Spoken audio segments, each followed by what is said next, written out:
As pessoas nos... Arquivos extraterrestres.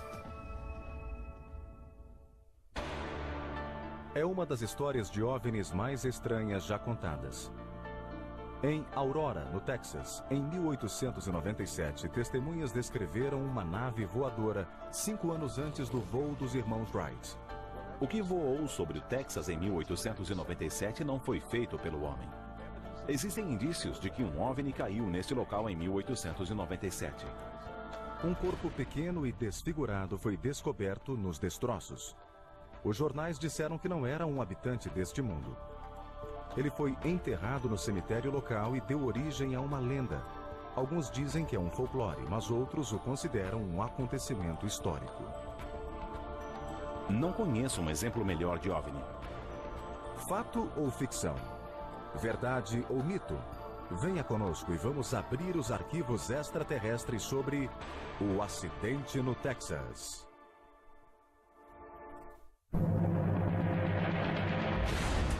O incidente Roswell de 1947 é a história mais famosa da queda de OVNI. Mas não foi a primeira. Em 17 de abril de 1897, uma nave misteriosa foi vista nos céus da cidade de Aurora, no Texas, em curso de colisão com a casa de um juiz.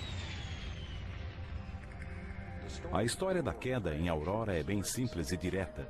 Segundo os relatos dos jornais da época, no início da manhã de 17 de abril de 1897, um grande objeto cilíndrico prateado flutuou cada vez mais perto da Terra, atingiu uma torre na casa do juiz Proctor e explodiu, espalhando destroços por toda a parte. Em 19 de abril de 1897, o jornal Dallas Morning News escreveu: Por volta das 6 horas da manhã, os madrugadores de Aurora foram surpreendidos pelo aparecimento súbito de uma nave que viajava pelos céus. Ia em rumo norte, muito perto da Terra. A nave passou diretamente sobre a praça pública e, ao chegar à zona norte da cidade, colidiu com a torre do moinho de vento do juiz Proctor, despedaçando-se em uma terrível explosão.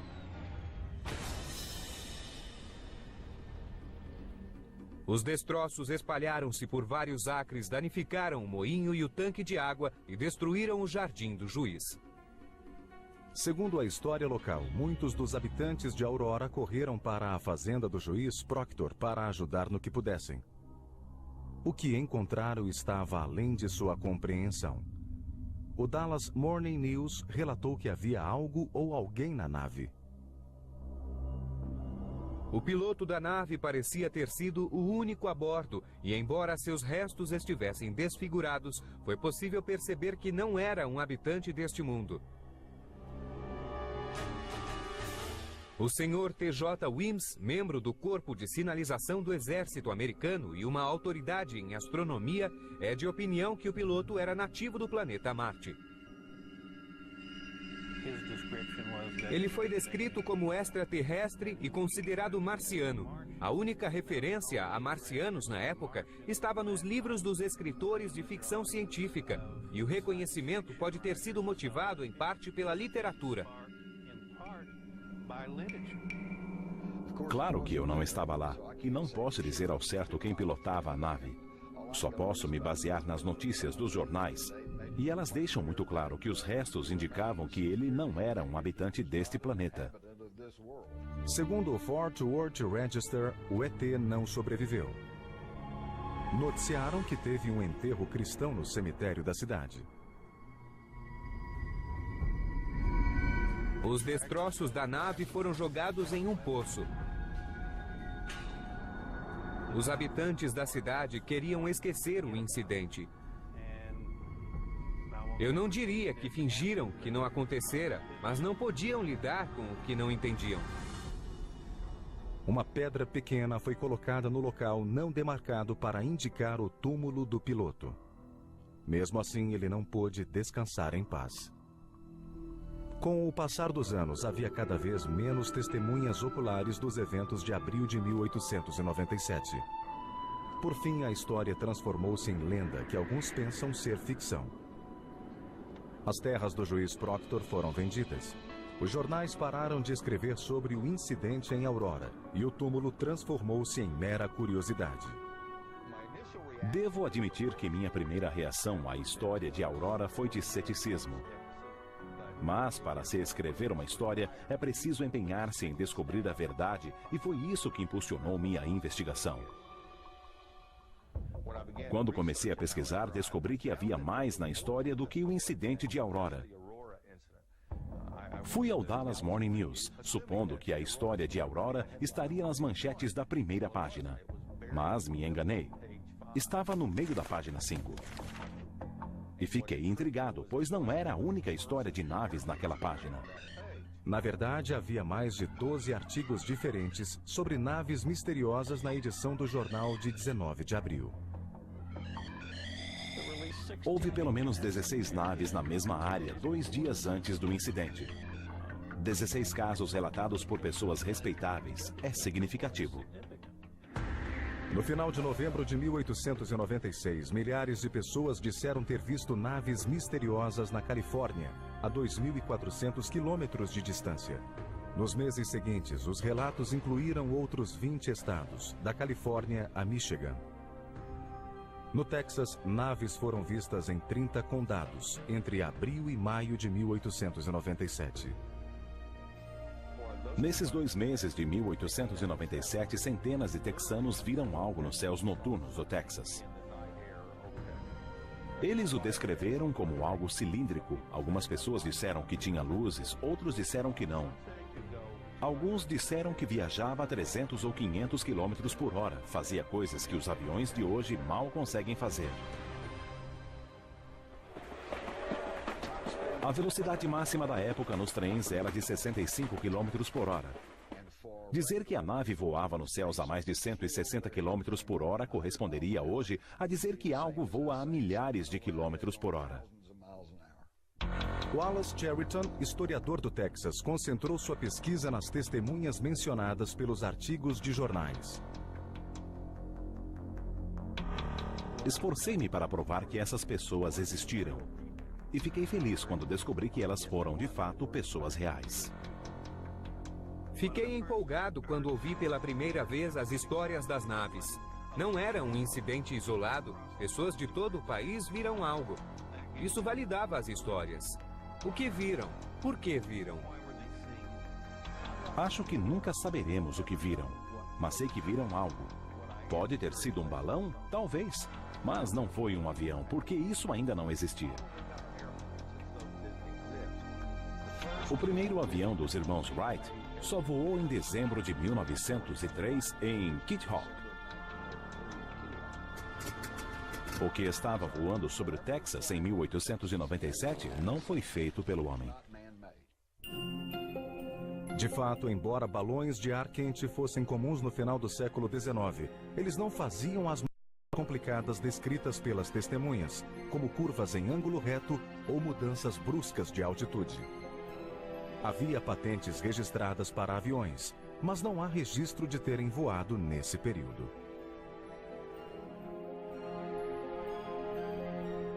Estamos falando de algo que não existia em 1897, mas que mesmo assim foi visto por milhares de pessoas. Não conheço um exemplo melhor de OVNI. Os avistamentos pararam logo depois das reportagens sobre a queda em Aurora. De repente surgiram perguntas. Será que os avistamentos eram reais ou parte de um boato gigantesco? Se deixarmos de lado os boatos conhecidos, se os esquecermos, sobram centenas de avistamentos relatados por pessoas comuns que não tinham outros motivos a não ser terem visto algo e quererem contar o que viram. Com o passar dos anos, investigamos centenas ou milhares de relatos de OVNIs. Foram vistos, aterrissaram e partiram. Aqui, algo foi visto, caiu e deixou um ocupante morto. Por isso, considero Aurora como o melhor caso de OVNI a ser investigado. Além disso, aconteceu antes de Roswell. Ninguém tentou ocultá-lo. Não sabiam de nada a respeito. Acho que esse é o melhor caso para se obter as evidências necessárias para provar ou refutar o que estava acontecendo. Aurora, Texas, 1897, 50 anos antes de Roswell. Os jornais noticiaram um acidente e um homem do espaço morto, enterrado no cemitério de Aurora. Com o passar do tempo, a história foi esquecida, mas 70 anos depois veio à tona. Em 1973, Bill Case começou a escrever artigos para o Dallas Morning News, e isso se espalhou pelo país. Alguém estava investigando a queda em Aurora em 1897 e isso provocou muito interesse. A lenda renasceu. Ufólogos de todo o país queriam descobrir a verdade por trás do possível túmulo extraterrestre. Hayden Hughes, fundador do International UFO Bureau, foi um dos primeiros a chegar a Aurora.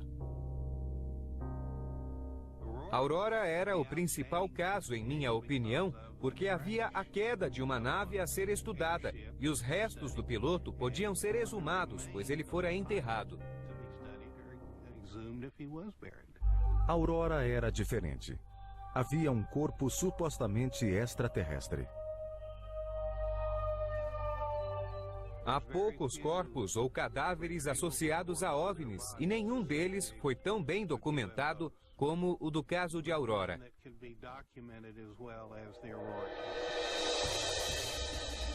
Em minha opinião, que se baseia no que foi descrito pelas testemunhas e publicado pelos jornais, o piloto que ocupava a nave tinha forma extraterrestre. Era de baixa estatura, o que combina com o tipo de criaturas que são vistas com mais frequência a bordo de OVNIs. Eles são pequenos, do tamanho de crianças. Hughes pensa que o corpo, o local da queda e os restos da nave ou são reais ou são parte de um boato. Vale a pena investigar. Quando chegamos a Aurora pela primeira vez, fiquei muito surpreso, pois a cidade era bem menor do que eu imaginara. O que há na cidade? Passamos rapidamente por ela. Há o cemitério, a colina, o moinho de vento desse lado, algumas casas do outro lado, algumas lojas. Isso é toda a cidade. Outra surpresa foi o modo como os habitantes de Aurora receberam Hughes. Parecia que não estavam interessados em resolver o mistério. Falávamos com as pessoas, eram abertas no início, mas depois se fechavam. Algumas vezes pudemos ir ao cemitério, mas outras vezes fomos barrados e não pudemos chegar até lá. O nível emocional da cidade demonstrava que, de certo modo, os moradores não queriam se envolver no assunto. Eu passei de uma empolgação extrema pelo que talvez pudéssemos conseguir para uma frustração muito grande, porque parecia que a cidade estava contra nós.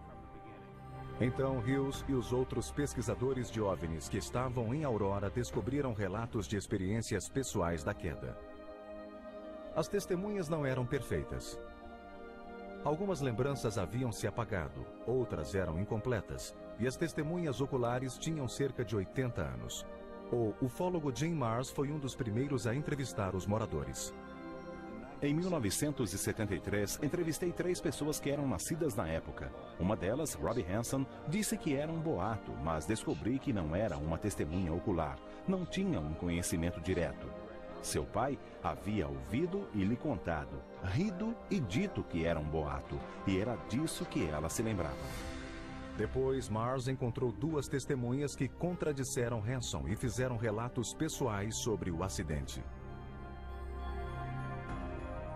Mary Evans lembrava-se que algo havia caído. Os pais foram olhar os destroços, mas não a deixaram ir. Ela era uma testemunha indireta que dizia que tinha acontecido.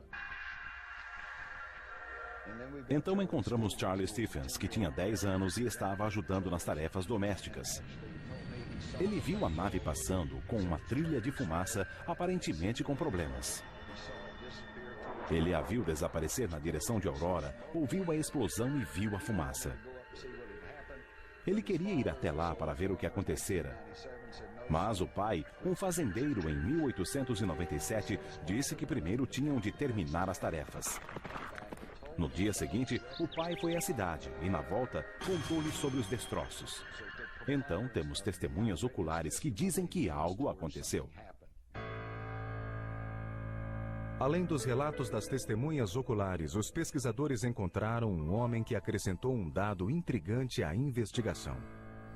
Brawley Oates, morador de Aurora, sofria de artrite reumatoide e acreditava que sua doença estava ligada à história de Aurora. Brawley Oates morava no local da queda desde 1945. Ao se mudar, ele limpara o poço que estava cheio de metal e destroços. Eles precisavam usar o poço para obter água. Oates acreditava que a água do poço que ele e a família beberam por cerca de 12 anos afetara sua saúde. De fato, ele tinha um dos piores casos de artrite nas mãos e diversos outros problemas.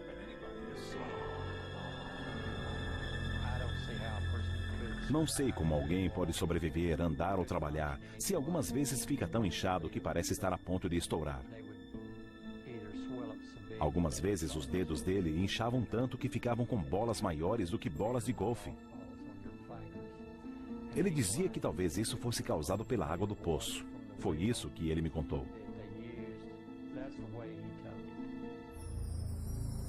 Brawley Oates me disse que isso aconteceu por causa da radiação do poço no qual as pessoas tinham jogado os pedaços da nave de Aurora. Mas, ao lacrar o poço em sua propriedade, Oates também lacrara evidências cruciais do mistério dentro dele. Era cada vez mais difícil encontrar indícios que comprovassem o caso dos pesquisadores. Não podemos usar lendas. Precisamos de provas científicas que possam ser levadas a qualquer tribunal e provar que o evento realmente aconteceu como nossa investigação comprovou. Em 1973, os pesquisadores foram ao local da queda e ao cemitério. Esperavam encontrar indícios 75 anos depois.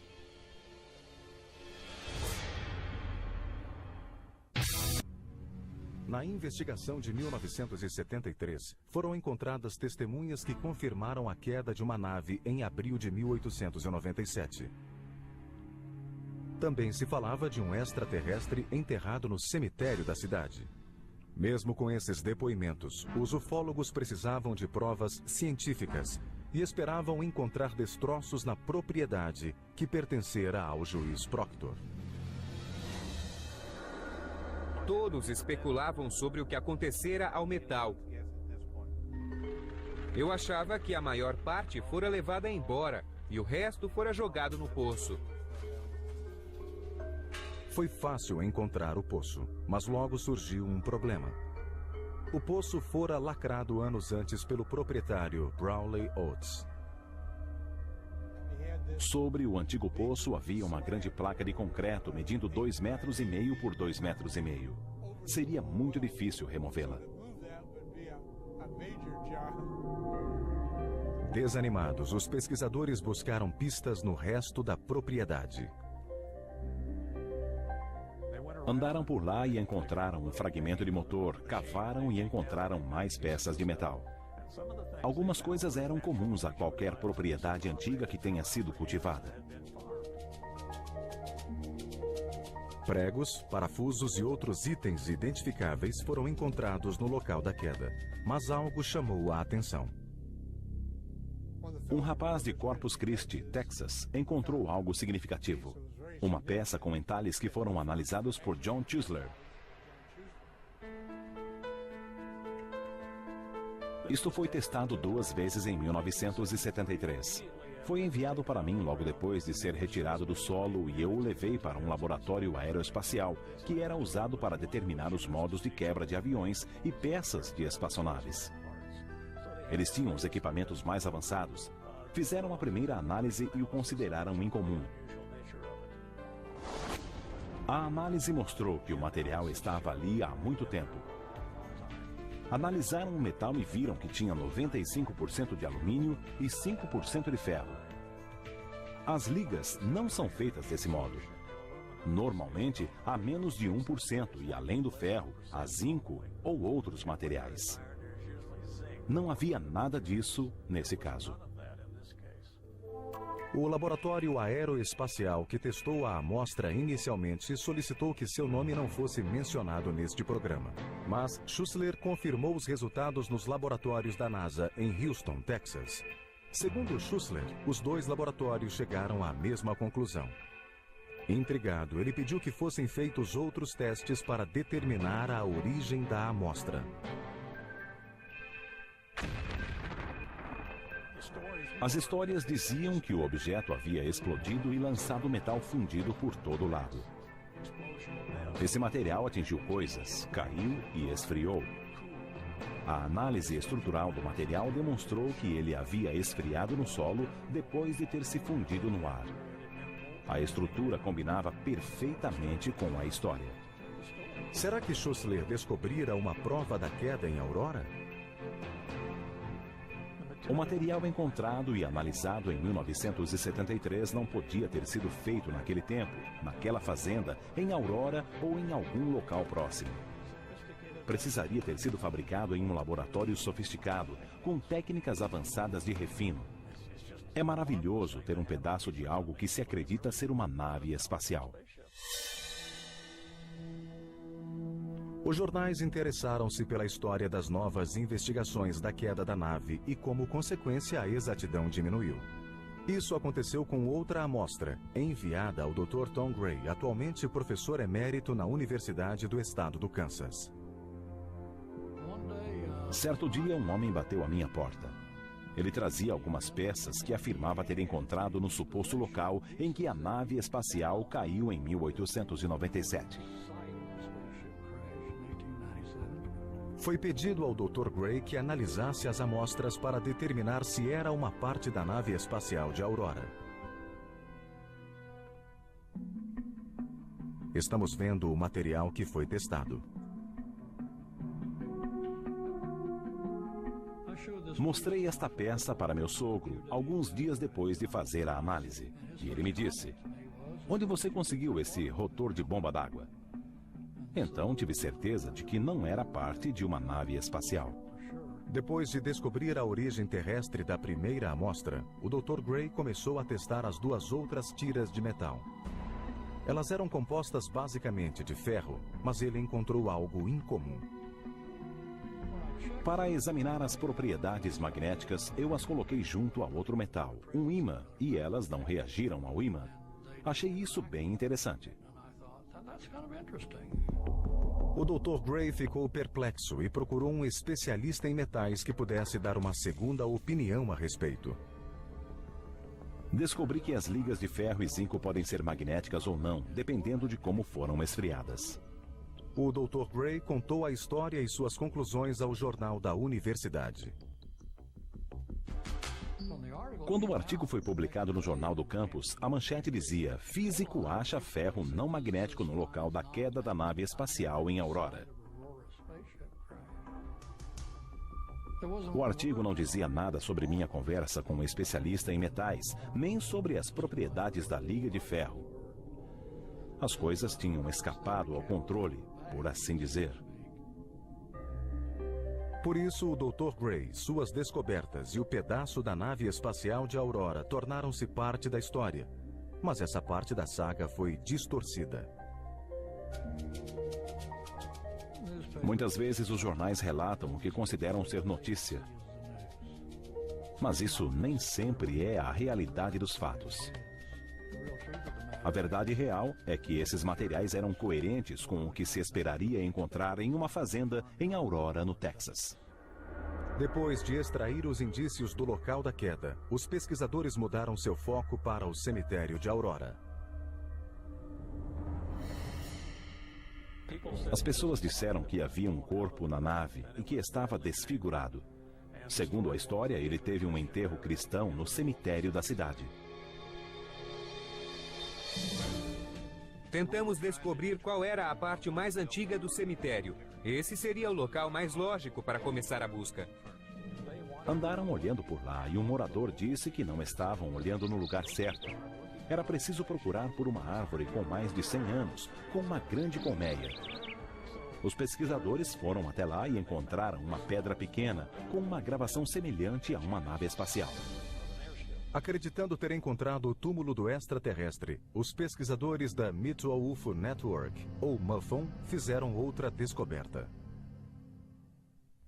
Foram até o túmulo onde estava essa pedra e obtiveram a mesma leitura de decibéis no detector de metais que haviam obtido no local onde acharam os materiais testados. Walter Andrus, ex-diretor internacional da MUFON, acredita que havia uma ligação entre as amostras retiradas do local da queda e a leitura no túmulo.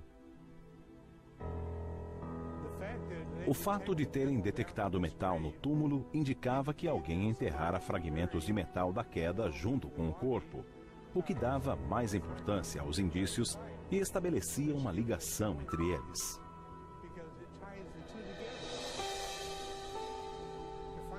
Para descobrir se havia algo ali, enviamos uma carta registrada a cada um dos membros da Associação do Cemitério em Aurora, solicitando permissão para exumar o corpo. Mas foi impossível fazer isso porque a Associação do Cemitério opunha-se a isso e conseguiram uma ordem para interromper a investigação. No dia em que todos queríamos ir ao cemitério, pediram ao xerife do condado de Wise para colocar policiais ali. Disseram que não queriam ninguém no cemitério cavando por toda parte porque se orgulhavam do que tinham e não queriam que houvesse escavações em busca de um corpo. Foi frustrante, porque se pudéssemos encontrar algo, esse seria um acontecimento muito importante e confirmaria toda a investigação, caso encontrássemos o corpo de um ET. As patrulhas terminaram 2 semanas depois, mas os pesquisadores da MUFON sofreram um duro golpe.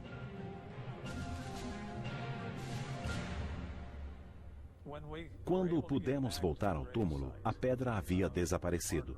Não sabemos quem a pegou, nem como. Houve outro golpe. Alguém havia posto um cano de 7 centímetros de diâmetro na terra e aparentemente retirado o metal por ali.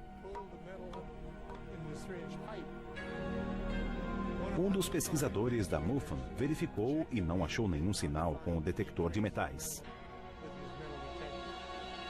As provas do OVNI misterioso de Aurora haviam desaparecido. Foi o caso Roswell do Texas? Era isso que os pesquisadores de 1973 queriam descobrir. Mas, como em Roswell, em 1947, a lenda de Aurora no Texas aumentava e a história ficava mais distorcida a cada dia. A cada vez os céticos desafiavam os jornalistas e os pesquisadores, como a Mutual UFO Network e o International UFO Bureau, buscando refutar suas pesquisas. As teorias iam de balões que flutuavam nos céus até a crença de que a lenda de Aurora havia sido forjada para salvar a cidade. A teoria mais usada para explicar a nave misteriosa de 1897 diz que era um balão. Mas, infelizmente, não pode ter sido um balão. Não existem balões que subam ou caiam em grande velocidade. Eles não podem fazer curvas em ângulo reto e não sobem nem descem verticalmente. Os balões simplesmente não conseguem fazer isso. Não acho que a teoria do balão seja viável devido às descrições detalhadas das diversas aeronaves que existiam na época. O governo, até mesmo nos anos 40, tentou afirmar que os diversos pilotos estavam perseguindo balões. Mesmo no famoso acidente de Roswell, foi dito que um balão de grande altitude havia caído. Então, a teoria do balão já existe há muito tempo. Devido a esses fatos, muitos descartam a teoria do balão. Outros céticos pensam que a lenda de Aurora foi uma história inventada pelo autor do artigo do Dallas Morning News, de 19 de abril de 1897. Em minha opinião, a história de Aurora foi inventada por S. Hayden. Encontrei algumas pessoas que se lembram de ouvir parentes mais velhos dizerem que Hayden era brincalhão e gostava de pregar peças. Mas esta ótima brincadeira de 1897 acabou não sendo reconhecida como tal. Ouvi a alegação de que Hayden, o autor do artigo, era brincalhão e gozador. Mas não consegui encontrar provas disso, nem vi outros artigos que ele tenha escrito e que não fossem verdadeiros. Embora Cheriton seja questionado por alguns especialistas, ele tem um argumento convincente. Acho muito estranho que Hayden não tenha dado continuidade à reportagem. O esperado seria que houvesse outros artigos a respeito do enterro do extraterrestre, da pedra que foi colocada para marcar o túmulo, da prece que alguém fez e de como a cerimônia foi bonita. Isso seria o esperado, mas não aconteceu. A prefeita de Aurora, no Texas, Barbara Brummer, passou muitos anos pesquisando a história da cidade e acha que tem a solução para a lenda de Aurora. Segundo tudo que tive acesso, a lenda começou depois de várias catástrofes que ocorreram na cidade. A primeira catástrofe foi uma infestação pelo bicudo do algodoeiro, que destruiu a principal lavoura de Aurora, o algodão. Logo depois disso, houve um incêndio na região oeste da cidade, que destruiu vários prédios e matou diversas pessoas. As mortes não pararam. Logo depois do incêndio, houve uma grande epidemia de febre maculosa que quase exterminou a população de Aurora. Isso aconteceu em 1896. Todos que podiam tentaram partir. Houve um período em que toda a cidade estava sob quarentena e as pessoas só saíam de casa para ir ao cemitério enterrar alguém. No início da década de 1890, Aurora teve um raio de esperança.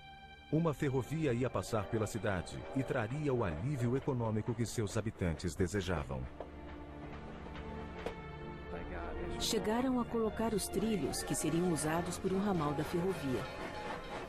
Uma outra ferrovia deveria vir do oeste, mas chegou a apenas 40 quilômetros daqui.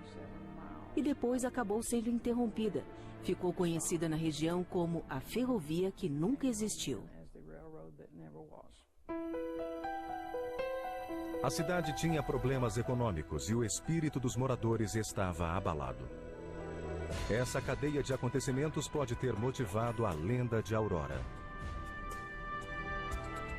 Aurora precisava da ferrovia para se recuperar do que havia acontecido naquela época. Quando a ferrovia não chegou, a cidade começou a decair. As pessoas começaram a se mudar. Os que ficaram na cidade precisavam de algo que lhes trouxesse um alento. E este pode ter sido o motivo pelo qual alguém inventou a história. Embora a teoria da prefeita Brummer seja uma boa explicação da lenda, os céticos continuam a se opor aos que acreditam. Os céticos dizem que o juiz Proctor não tinha um moinho de vento e toda a história é uma invenção.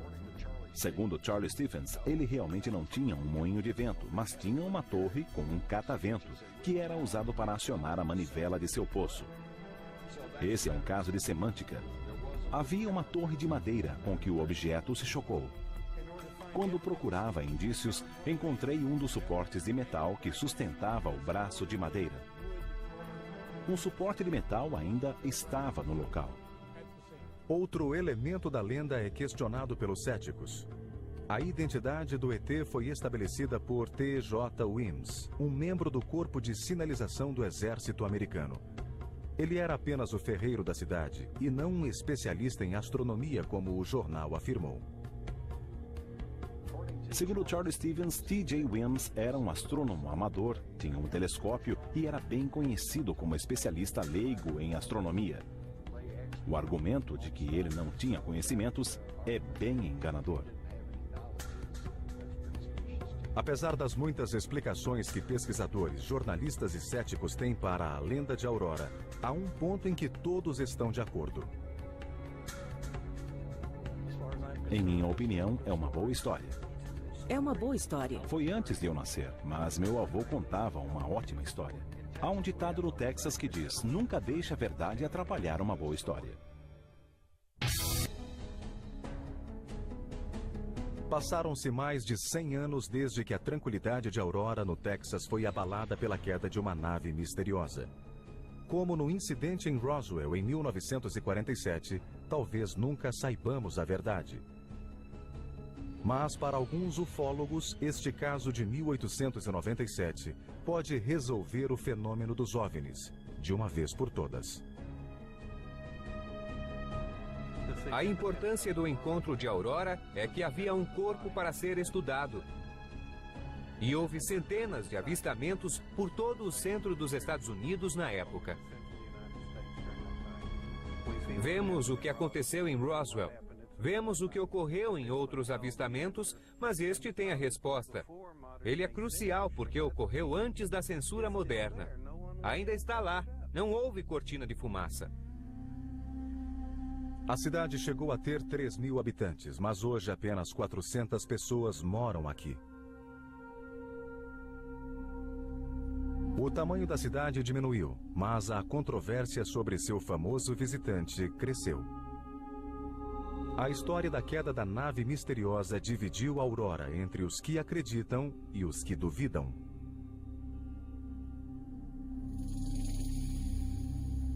Foi a lenda que deu fama à Aurora. É o que tem durado mais do que qualquer outra coisa. Alguns acham que é uma piada. Não acreditam que realmente aconteceu e riem, porque dizem que é um engodo. Estamos lidando com sistemas de crenças. Quando comecei a pesquisar em Aurora, vi que metade das pessoas diz que foi um engodo e a outra metade diz que aconteceu. Tive a impressão de que achavam que as pessoas iam rir de Aurora, mesmo que a população não tivesse absolutamente nada a ver com a nave misteriosa. Sempre senti que não queriam ser associados a isso. Apesar da ambivalência da cidade para com a lenda, foi instalada em 1976 uma placa no cemitério onde se supõe que o ET esteja enterrado. Como a pedra foi roubada há mais de 30 anos, é impossível saber a localização exata do corpo. Na minha opinião, é extremamente improvável que o túmulo venha a ser encontrado. Então, resta-nos a segunda pista. Vamos pesquisar no poço. O catavento sobre o poço não existe mais. A antiga propriedade Proctor foi comprada por Brawley Watts em 1945. Boatos persistentes dizem que o poço foi contaminado por destroços radioativos. Mais de 100 anos depois, a lenda passou a incluir o misterioso trecho de solo sem vegetação. Em 2005, a prefeita contou esses boatos a Hayden Hughes, motivando-o a resolver o mistério. Sempre achei que a Aurora poderia trazer indícios que confirmariam ou negariam a existência de naves e de ETs. Quando saímos de mãos vazias, senti que foi um tipo de fracasso, porque os indícios estavam lá, talvez apenas a meio metro abaixo de nós. Mas não conseguimos sair de lá com algo sólido que pudéssemos aprofundar e depois pesquisar melhor. Pela primeira vez em mais de 25 anos, Hayden decidiu voltar ao lugar onde tudo começou, o local da queda. Este é o suposto local da queda da nave. Estamos no alto da colina, o vale está ao redor. Ali ficava a fazenda de Proctor, o moinho de vento estava ali, e havia um poço que depois foi cimentado. Algumas áreas ainda são acessíveis, mas esta cerca está diante do poço original do juiz Proctor. Solicitamos permissão para entrar nessa parte da propriedade, mas não tivemos resposta.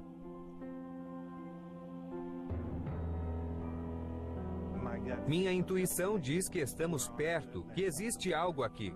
É uma sensação forte. É fácil perceber a frustração de Hayden Hughes por chegar tão perto de onde sente que as respostas estão. Talvez uma das maiores descobertas científicas do século XXI esteja bem atrás de nós e não podemos chegar até lá porque construíram essa proteção, lacrando as provas que podem ter contaminado o solo e até hoje impedem que a vegetação cresça. Se pudéssemos cavar o que está aí, talvez explicássemos a lenda que permaneceu por todos esses anos. Se pudéssemos descobrir o que há naquele poço, saberíamos se existe radiação, seja ali ou em outras áreas do local da queda. Quando a nave explodiu, algumas partes devem ter caído naquele poço. A maioria das pessoas procura só o que está na superfície e não se esforça para cavar e descobrir mais. É interessante observar que estamos de volta onde tudo começou. Aqui, neste mesmo lugar. O tempo passou, muitas histórias surgiram e desapareceram. Até que possamos chegar ao outro lado, até termos amostras de solo ou pesquisarmos o poço, a história vai continuar aqui e continuará a crescer. Se a história da queda da nave em 1897 é um boato, então Haydon pregou uma maravilhosa peça em todos, ao escrever o artigo de jornal para o Dallas Morning News. Mas, sem indícios concretos, os ufólogos não podem desmentir o boato, nem provar que a história é verdadeira. Há muitas lendas e histórias que são contadas pelas pessoas e por notas nos jornais, e assim por diante. Mas, quando pesquisamos um caso, lidamos com fatos. Investigamos e tentamos provar que foi um OVNI, sem deixar qualquer sombra de dúvida. Eu diria que a probabilidade de a queda ter mesmo acontecido é de 85%. Acho que existem indícios fortes. Creio que a queda da nave espacial em Aurora, em 1897, é um ponto crucial na controvérsia sobre os OVNIs. Porque os céticos costumam dizer que era um avião não identificado, ou um satélite, ou aviões de testes secretos do governo. Muitas vezes pensei que seria ótimo termos indícios bem documentados de um caso de OVNI, antes de tudo isso existir. E temos a queda em Aurora, no Texas, em 1897. Estamos quase certos de que houve uma queda ali. Todos os indícios físicos, todas as histórias das pessoas que estiveram lá na época, tudo isso combina muito bem. Não é um erro de identificação. E não é uma lenda.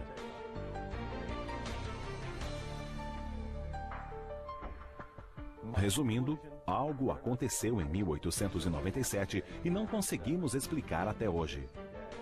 Podemos eliminar muitas coisas. Sabemos que não era um balão, nem um avião. O que era? Não sei. Um OVNI? É óbvio. O maior mistério é de onde o OVNI veio, mas nunca saberemos isso. A verdade definitiva sobre o caso de Aurora será descoberta? Não sei. Gostaria de pensar que existe um ET no túmulo, mas pode ser que não haja nada enterrado ali. Essa é a lenda.